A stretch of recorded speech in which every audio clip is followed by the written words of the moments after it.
kita jualan reseller dari barang orang lain.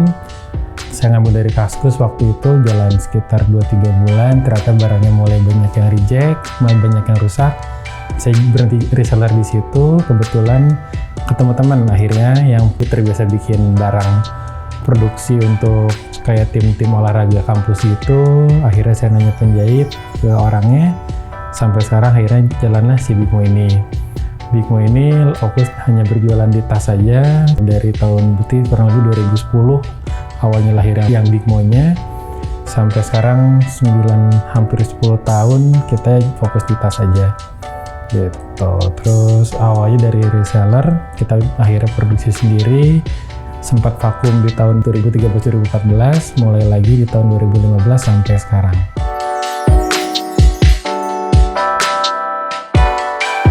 Oke, untuk bahannya sendiri Bigmo ini mengalami beberapa pengembangan dari pas awal. Dulu kita pakai bahan yang banyak ada di pasaran, mungkin lebih orang pada taunya bahan denier, bahan cordura. Kita sempat pakai bahan itu, kita berganti lagi ke bahan sejenis parasut. Sampai sekarang kita menggunakan bahan utamanya kanvas water repellent. Dia hand feel-nya seperti kanvas tapi polyester 100%, lalu waterproof juga. Color abrasion-nya lebih bisa digunakan lebih panjang juga gitu.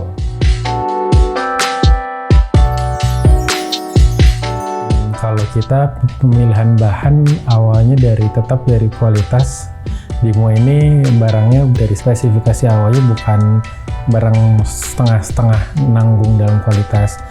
Kita pakai bahan yang memang bisa dibilang mentok yang ada di pasaran saat ini.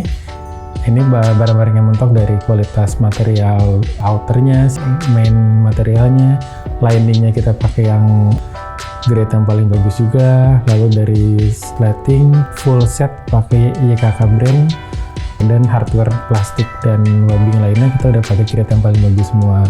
Jadi untuk kualitas material kita bisa kasih warranty itu material yang terbaik. Lalu untuk segi kualitas jahitan kita ada garansi itu kerusakan jahitan selamanya. Karena itu kita bisa menjamin barang Bigmo ini memang barang yang maksimal gitu.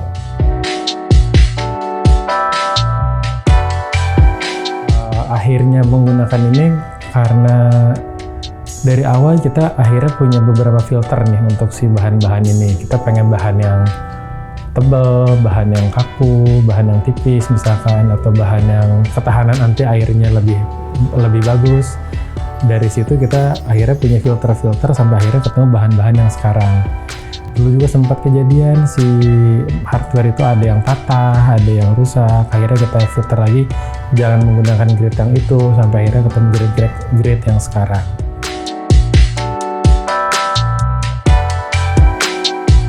Oke, kalau untuk ngebedain, kalau baru pasti kurang lebih kelihatannya bagus semua biasanya. Tapi dia bisa kelihatan kalau yang jelek banget, yang kualitasnya bawah banget, waktu sebulan 2 bulan biasanya udah mulai kelihatan si bahannya kayak patah-patah gitu, si lapisannya kayak ada yang mengelupas, terus waterproofnya juga udah mulai hilang. Karena coating waterproof ini bisa hilang karena kepanasan juga, kehujanan, kepanasan, salah treatment saat dicuci, dia bisa hilang lebih cepat. Nah kalau bahan yang kualitasnya lebih rendah biasanya itu bisa hanya sebulan 2 bulan udah mulai hilang.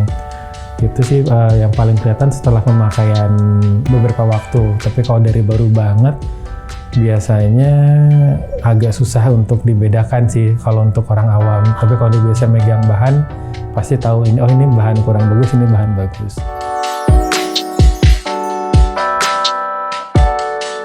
Dulu kita maksain banget branding, pengennya yang unisex, pengennya orang-orang kekinian.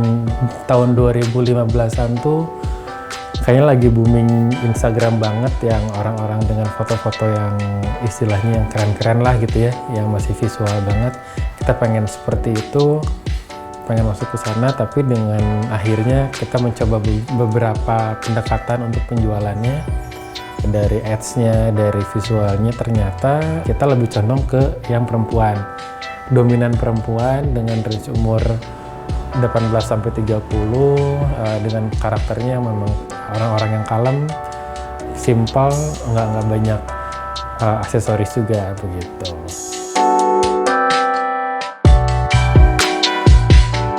Dulu sempat di 2012-2013 kita sempat jalan offline di Bandung kan, sempat lagi rame tuh di sekitaran tahun segitu. Kita sempat simpan barang juga, consignment di beberapa toko, di Surabaya ada, Jakarta ada, tapi akhirnya kita tarikin dimulai tahun 2018 lah kita mulai tarik, akhirnya stop.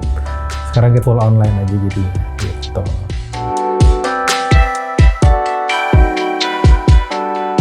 Kalau ada orang bilang harus punya modal banyak, enggak juga, karena Bikmo ini dimulai dari uang 50.000.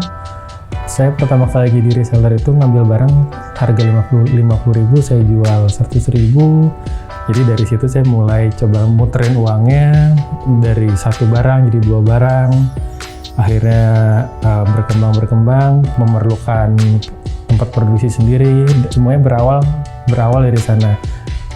Jadi sebetulnya nggak ada alasan dari sisi permodalan untuk nggak bisa buka usaha. Semua itu bisa dijalanin kalau memang kitanya bisa fokus di situ, memikirkan usaha itu, nggak asal-asalan fokus di sana, semuanya pasti bakal ada jawabannya.